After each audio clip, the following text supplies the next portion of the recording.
અમેરિકાના ફ્લોરિડા રાજ્યમાંથી ત્યાં વસતા લાખો ભારતીય પ્રવાસીઓ અને ખાસ કરીને પોતાના વહાલા સંતાનોના ઉછેર માટે ચિંતિત એવા આપણા ગુજરાતી મા બાપના કાળજા ધ્રુજાવી દે તેવા સૌથી મોટા અને ચોંકાવનારા તથા અરેરાટી ભર્યા ગુનાહિત સમાચાર સામે આવ્યા છે। આ સમાચારને લીધે પ્રવાસી સમાજની અંદર ભારે આઘાત અને કાનૂની ચર્ચાનો માહોલ વ્યાપી ગયો છે। અમેરિકાના ફ્લોરિડા રાજ્યમાં વસતા એક સુખી ગુજરાતી પરિવારની અંદર એક બહુ જ ભયાનક અને કાળજું કંપાવી દેનારો લોહિયાળ ખૂની ખેલ ખેલાયો છે, જેમાં સગા દીકરાએ પોતાના જ પિતાને ગોળી મારી દઈને મોતને ઘાટ ઉતારી દીધા, બાદમાં ખુદ પોતાના જીવનનો પણ કરુણ અંત આણી દીધો। પિનેલસ કાઉન્ટી શેરીફ ઓફિસે ગત ગુરુવારે રાત્રે લાર્ગો નજીક થયેલા આ પ્રચંડ શૂટિંગના કેસમાં બંને મૃતકોની ઓળખ જાહેર કરી દીધી છે।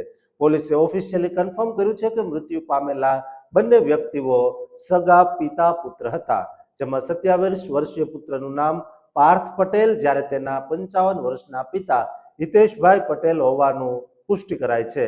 પોલીસની કાનૂની ટીમો જ્યારે ઘટના સ્થળે ક્રાઇમ સીન પર પહોંચી ત્યારે આખું ઘર લોહીથી લથપથ હતું અને પિતા પુત્ર બંને ત્યાં ગંભીર હાલતમાં પડેલા હતા।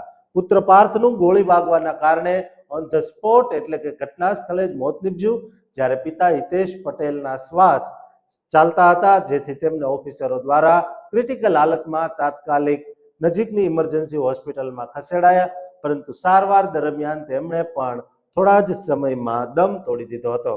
આ હૃદયદ્રાવક કેસની પ્રારંભિક કાનૂની તપાસમાં બહુ મોટો ખુલાસો થયો છે।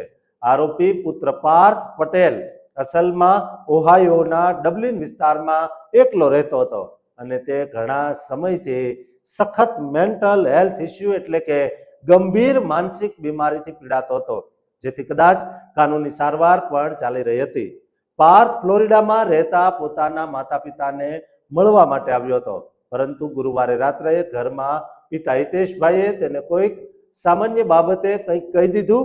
પિતાની આ કોમેન્ટ સાંભળીને માનસિક રીતે અસ્વસ્થ પાર્થ અચાનક ઉશ્કેરાઈ ગયો અને પિતા પુત્ર વચ્ચે થયેલી આ સામાન્ય બબાલે ગણતરીની મિનિટોમાં જ સમગ્ર ઘરમાં એક અતિશય ઉગ્ર અને હિંસક સ્વરૂપ ધારણ કરી લીધું। તે જ વખતે ગુસ્સામાં પાગલ બનેલા પાર્થે પોતાની પાસે છુપાવેલી ગન બહાર કાઢી અને પિતા સામે ધડાધડ ફાયરિંગ શરૂ કરી દીધું, જેના કારણે હિતેશભાઈ લોહી લુહાણ થઈને ત્યાં જ ઢળી પડ્યા। કાયદાકીય નિષ્ણાતોનું માનવું છે કે આવેશમાં આવીને સગા બાપ પર કાળ બનીને ગોળી ચલાવનારા પાર્થ પટેલને કદાચ પળવારમાં જ પોતાની આ ભયાનક ભૂલનો પસ્તાવો થયો અને અહેસાસ થઈ ગયો। તે આઘાતમાં તેણે તરત પોતાની ગનથી પોતાના જીવનનો પણ કાયમ માટે અંત આણી દીધો। આ ભયાનક સામસામા ગોળીબાર થયા ત્યારે ઘરમાં આ બંને સિવાય અન્ય કોઈ પરિવારનું સભ્ય હાજર હતું નહીં।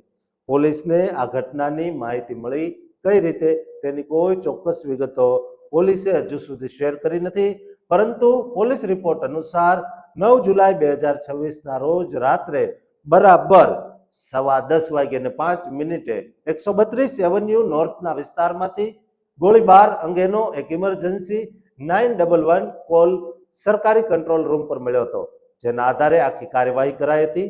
આ અકસ્માત બાદ મૃતકોના નજીકના સગા સંબંધીઓને ઓફિશિયલી કાનૂની જાણ કરી દેવામાં આવી છે અને હાલ મેડિકલ ટીમ દ્વારા ઓટોપ્સી એટલે કે પોસ્ટમોર્ટમ સહિતની તમામ કાયદાકીય પ્રક્રિયાઓ પૂરી થયા બાદ બંને મૃતદેહો તેમના સંબંધીઓને સોંપવામાં આવશે।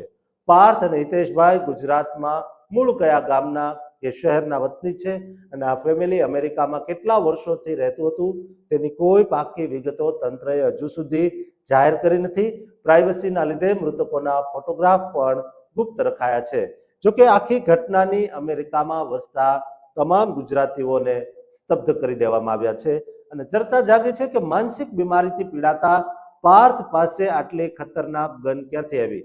શું તે ઓહાયોથી જ પોતાની સાથે ગન લાવ્યો હતો કે ફ્લોરિડામાં રહેતા તેના પિતા પોતાની સુરક્ષા માટે ગન રાખતા હતા?